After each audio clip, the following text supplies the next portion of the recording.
2021년 귀농귀촌 인구는 51만 5,434명으로 전년 대비 4.2% 증가하며 2020년에 이어 2년 연속 증가하였습니다. 귀농귀촌 가구는 37만 7,744가구로 전년 대비 5.6% 증가하며 귀농귀촌 통계조사 이래 최대치를 기록했고, 전 연령대에서 귀농귀촌 가구가 증가했으며 특히 30대 이하 및 60대 귀농귀촌 가구는 전년에 비해 각각 5.0%, 16.4% 증가하며 큰 폭으로 확대되는 모습을 보였습니다. 30대 이하 귀농귀촌 인구는 23만 5,904명으로 전체의 45.8%를 차지하며 2021년에도 귀농귀촌 흐름을 주도했습니다. 귀농귀촌 인구 증가는 코로나19 장기화로 인한 사회 경제적 여파, 농촌에 대한 관심 증가, 도시주택 가격 등에 복합적으로 작용한 결과로 보입니다. 2021년에 국내 인구 이동량은 721만 명으로 전년에 비해 감소했음에도 귀농귀촌 증가세가 유지된 것은 농촌으로의 이주 흐름이 견고해지고 있는 것으로 풀이됩니다. 청년농 증가는 청년들의 농촌에 대한 인식 변화와 함께 영농 정착 지원 사업의 정책 성과 등이 반영된 것으로 보이며 60대의 귀농 증가는 도시 거주 베이비붐 세대의 본격 은퇴가 영향을 준 것으로 추정됩니다. 1인 가구의 비중은 지속 증가하고 있으며 귀농 초기 무리한 투자보다는 적정 규모로 영농을 시작하고 겸업을 선택하는 신중한 귀농 경향 역시 지속되고 있습니다. 자, 그렇다면 왜 산으로 가야 하는가에 대해서 우선 전제를 임야의 전체 면적의 최소 2에서 30% 정도는 경사도가 30도 미만이고 맹지가 아닌 평당 3만원 미만 전체 매매가 3억 미만으로 구입이 가능한 임야로 한정해서 말씀드리겠습니다. 도시의 아파트값 폭등, 물가 인상은 시골의 땅값 상승에도 많은 영향을 줘서 어느 곳이든 5만원 미만의 땅을 찾기란 이제 옛말이 되어버렸습니다.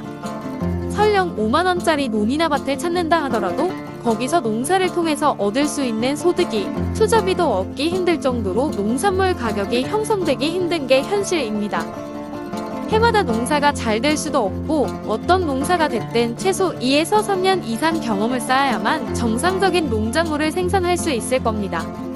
많은 귀농인들이 실패하고 다시 도시로 돌아가는 이유입니다. 열심히 일하면 땀의 대가는 분명히 있을 거라 믿고 부지런히 일했지만 있던 돈마저 모두 까먹어버리고 빚까지 지고 다시 도시로 가는 이유가 방법이 잘못된 탓입니다. 논밭 농사는 씨나 모종을 심어서 수확할 때까지 눈코 뜰 새 없이 돌봐줘야 하는 대신 산에서 재배할 수 있는 작물의 경우는 단년생이 거의 없으며 단년생 초본류나 단년생 목본류일 겁니다. 꿈꾸어왔던 귀농귀촌 정착은 산림 복합 경영에 있습니다. 목본류 작물과 단연생 초본류 작물을 잘 배치하여서 심고 가꾼다면, 그리고 시간이 지나서 목본류가 성목이 되어서 결실을 얻을 수 있을 정도가 된다면 산의 가치도 많이 올랐을 겁니다. 산을 구입하는 방법은 임업 후계자들에게 지원하는 임야 매입 자금을 활용하면 25년 거치 15년 상환으로 금리는 고정금리 연 1% 이자만으로 1억이면 1년에 100만원 이자로 산을 살 수 있습니다. 25년 동안 이자만 내고 나서 15년 동안 분할 상환하는 겁니다. 물론 임업 후계자가 되기 위한 조건들을 갖춰야 합니다. 사는 논밭처럼 금방 결과물을 얻을 수도 없지만 다시 도시로 돌아가게 하지도 않을 겁니다. 꼭 활용할 수 있는 방법을 찾아서 임야를 구입하는 곳에 활용하고 본인의 자금은 최대한 아껴서 비축하기를 권합니다. 세상에 어떤 일이든 노력하지 않고 그냥 얻어지는 것은 없습니다. 그리고 빨리 얻어지는 것도 없습니다. 노력한 만큼 발품을 판 만큼 딱 그만큼 얻을 수 있지만 산은 일정 기간이 지나면 부가가치가 저절로 올라가기 시작합니다. 그 긴 시간과의 싸움에서 이기려면 산에서 배워야 하는 것이 기다릴 줄 알아야 하는 것이고 자연에 순응하는 겁니다. 임업에, 농업에 모든 걸 걸진 마세요.